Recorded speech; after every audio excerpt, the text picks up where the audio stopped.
भविष्य का दूसरा नाम है संघर्ष।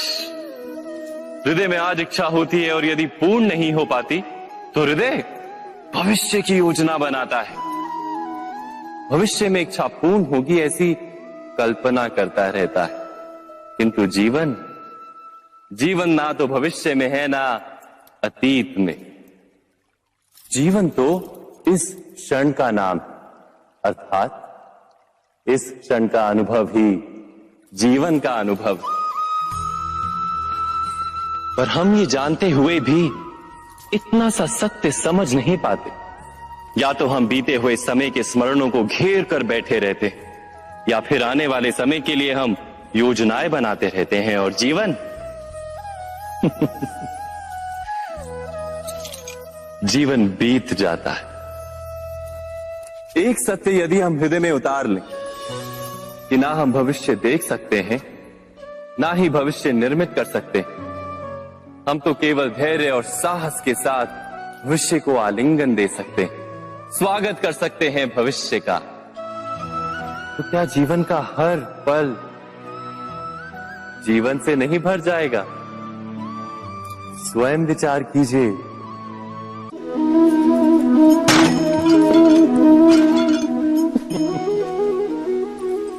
कभी कभी कोई घटना मनुष्य के जीवन की सारी योजनाओं को तोड़ देती और मनुष्य उस आघात को अपने जीवन का केंद्र मान लेता।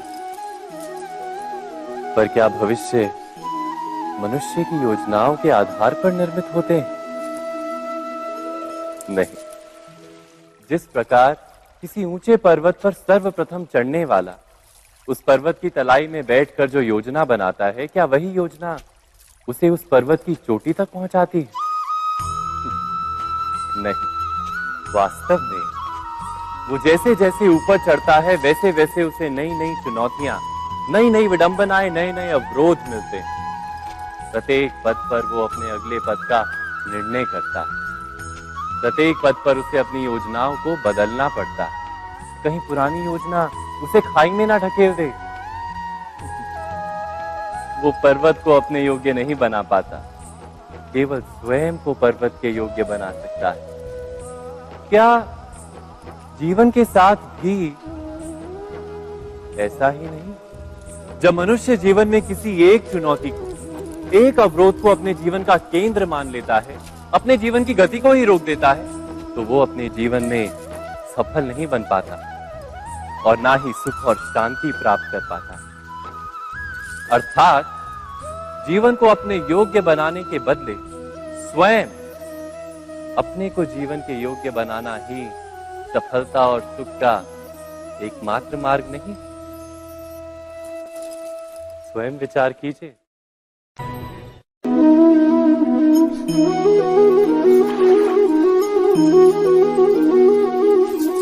पिता सदा ही अपने संतान के सुख की कामना करते, उनके भविष्य की चिंता करते रहते। इसी कारणवश सदा ही अपने संतानों के भविष्य का मार्ग स्वयं निश्चित करने का प्रयत्न करते रहते। जिस मार्ग पर पिता स्वयं चला है, जिस मार्ग के कंकर पत्थर को स्वयं देखा है, मार्ग की छाया, मार्ग की धूप को स्वयं जाना है, उसी मार्ग पर उसका पुत्र भी चले, यही इच्छा रहती है हर पिता की। निस्संदेह उत्तम भावना है ये, किंतु 3 प्रश्नों के ऊपर विचार करना हम भूल ही जाते हैं। कौन से प्रश्न? प्रथम प्रश्न, क्या समय के साथ प्रत्येक मार्ग बदल नहीं जाते? क्या समय सदा ही नई चुनौतियों को लेकर नहीं आता? तो फिर बीते हुए समय के अनुभव नई पीढ़ी को किस प्रकार लाभ दे सकते हैं? दूसरा प्रश्न, क्या प्रत्येक संतान अपने माता पिता की छवि होता है? हाँ, संतानों को संस्कार तो अवश्य माता पिता देते हैं, किंतु भीतर की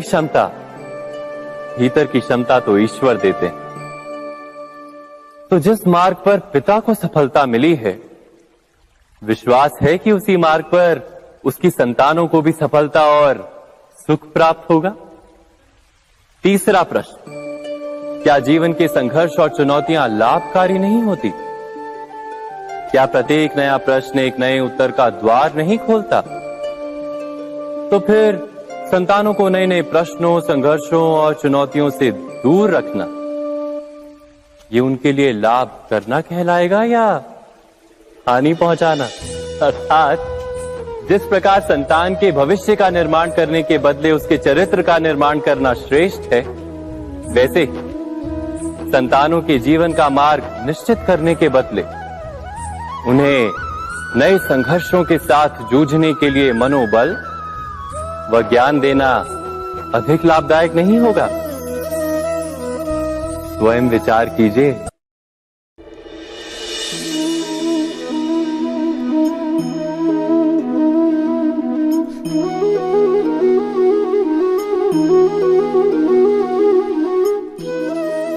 जीवन का हर क्षण निर्णय का क्षण होता है। प्रत्येक पद पर दूसरे पद के विषय में कोई निर्णय करना ही पड़ता है और निर्णय अपना प्रभाव छोड़ जाता है। आज किए गए निर्णय भविष्य में सुख अथवा दुख निर्मित करते हैं, ना केवल अपने लिए, अपने परिवार के लिए भी, आने वाली पीढ़ियों के लिए भी। जब कोई दुविधा सामने आती है तो मन व्याकुल हो जाता है, अनिश्चय से भर जाता है। निर्णय का वो क्षण युद्ध बन जाता है और मन बन जाता है युद्ध भूमि। अधिकतर निर्णय हम दुविधा का उपाय करने के लिए नहीं, केवल मन को शांत करने के लिए लेते हैं। पर क्या कोई दौड़ते हुए भोजन कर सकता है? नहीं। तो क्या युद्ध से जूझता हुआ मन कोई योग्य निर्णय ले पाएगा? वास्तव में शांत मन से जब कोई निर्णय करता है तो अपने लिए सुखद भविष्य बनाता है, किंतु अपने मन को शांत करने के लिए जब कोई निर्णय करता है तो वो व्यक्ति भविष्य में अपने लिए कांटों भरा वृक्ष लगाता है। स्वयं विचार कीजिएगा।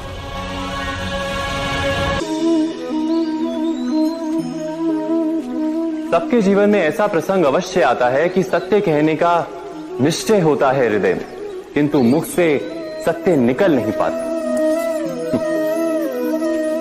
कोई भय मन को घेर लेता है। किसी घटना अथवा प्रसंग के बारे में बात करना या फिर स्वयं से कोई भूल हो जाए उसके बारे में कुछ बोलना, क्या ये सत्य है? नहीं, ये तो केवल तथ्य है। अर्थात जैसा हुआ था वैसा केवल बोल देना सामान्य सी बात है। किंतु कभी कभी उस तथ्य को बोलते हुए भी भय लगता है।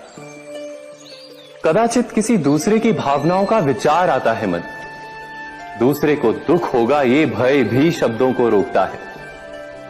तो ये सत्य क्या है? क्या हमने कभी विचार किया है? जब भय रहते हुए भी कोई तथ्य बोलता है तो वो सत्य कहलाता है। वास्तव में सत्य कुछ और नहीं, केवल निर्भयता का दूसरा नाम है। और निर्भय होने का कोई समय नहीं होता, क्योंकि निर्भयता आत्मा का स्वभाव है। अर्थात क्या प्रत्येक क्षण सत्य बोलने का क्षण नहीं होता?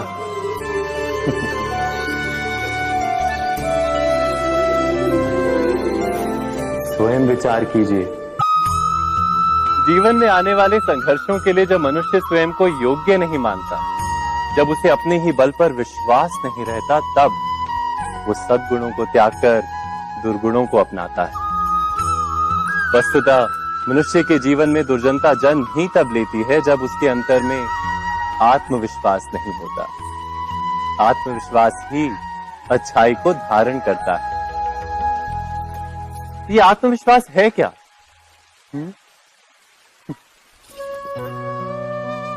जब मनुष्य ये मानता है कि जीवन का संघर्ष उसे दुर्बल बनाता है, तो उसे अपने ऊपर विश्वास नहीं रहता।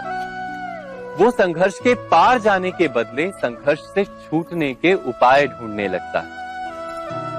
किंतु जब वो ये समझता है कि ये संघर्ष उसे अधिक शक्तिशाली बनाते हैं, ठीक जैसे व्यायाम करने से देह की शक्ति बढ़ती, तो प्रत्येक संघर्ष के साथ उसका उत्साह बढ़ता है। अर्थात आत्मविश्वास और कुछ भी नहीं, मन की स्थिति जीवन को देखने का दृष्टिकोण मात्र है। और जीवन का दृष्टिकोण तो मनुष्य के अपने वश में होता है। स्वयं विचार कीजिए।